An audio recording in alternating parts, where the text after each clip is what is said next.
شاہ صاحب کیا فرمائیں گے اس حوالے سے؟ ایک تو قرضے جیسی آفت میں مبتلا ہیں، آزمائش میں ہیں بیچارے. اچھا، اس آزمائش کو بعض اوقات کچھ اتنا حاوی کر لیتے ہیں، اتنی اپنی پریشانی کو اوڑھ لیتے ہیں کہ وہ بلڈ پریشر کے مریض بن جاتے ہیں. سوچ سوچ کر، ٹینشن لے کر اچھا نیندیں بھی بعض اوقات اڑ جاتی ہیں.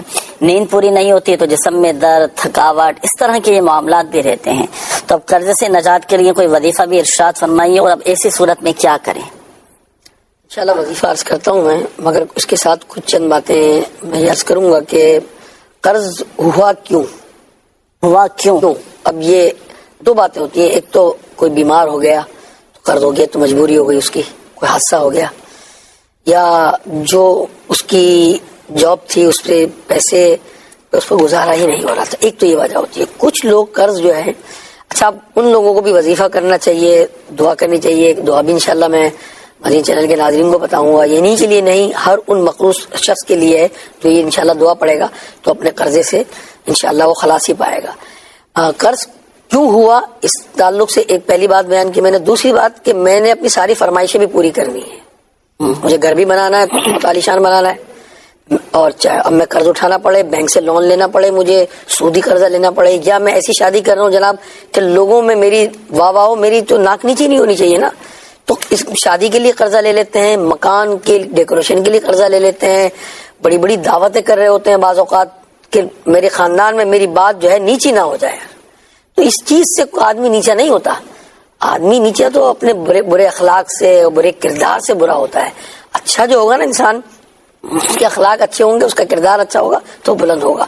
ایسے قرضوں میں اچھا موبائل لینے کے لیے جناب مقروض ہو گئے، اچھی گاڑی کے لیے. آپ کو کس نے کہا تھا بھائی آپ سادی سی گاڑی لے لیں؟ جتنے پیسے ہیں نا، جتنی چادر ہے جی آپ کے اتنے ہی پاؤں پھیلائیں. آپ پاؤں اب چادر سے باہر پھیلائیں گے تو پھر آپ پھنس جائیں گے. پھر سودی قرضے بھی لینے پڑتے ہیں. الامان والا فیس جس پر قرض ہو گیا ہے ان کے لیے ہم دعا بھی کرتے ہیں، اللہ تعالیٰ ان کو اس قرض سے نجات دے.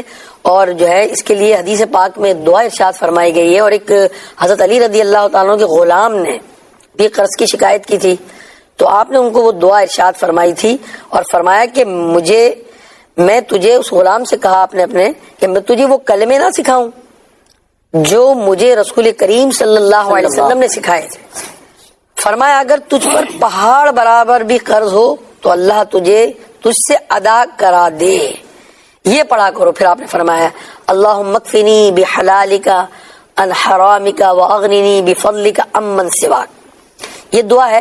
بڑے بڑے ہم چیزیں یاد کر لیتے ہیں، اس کو بھی یاد کر لیں. اور اب تو موبائل آپ کے پاس ہے نا، فوراً پکچر لے لیں اس کی، آپ اس کو یاد کریں. ہر دعا میں آپ چند دن پڑھتے رہیں گے نا، اللہم اکفنی بحلالک عن حرامک واغننی بفضلک عمن سواک.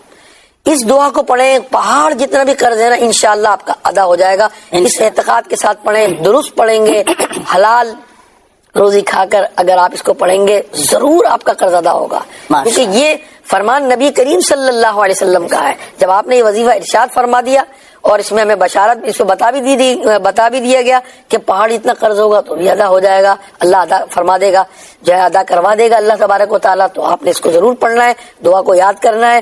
اور اس کو کوشش کر کے ہر نماز کے بعد آپ جب نماز کی دعا آپ پڑھ لیتے ہیں، اس کے بعد آپ یہ پڑھ لیں اطمینان سے.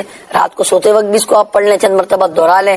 انشاءاللہ یہ حدیث پاک میں بیان کی گئی دعا کے صدقے میں آپ کا قرض ادا ہو جائے گا انشاءاللہ الکریم. تو یہ آپ بھی پڑھ لیجئے گا. اور ہمارے جو ناظرین آپ میں سے بھی، آپ کی فیملی میں سے بھی، بالخصوص جو کاروباری حضرات ہیں، لین دین کے معاملات جن کے ہوتے ہیں، کاروبار میں، بزنس میں ہوتا ہے، پیسوں کا لین دین رہتا ہے. تو اب کسی کو پیسے دینے ہیں، کسی سے کچھ لینے ہیں، بڑی کمال کی دعا ماشاءاللہ یہ بتائی گئی.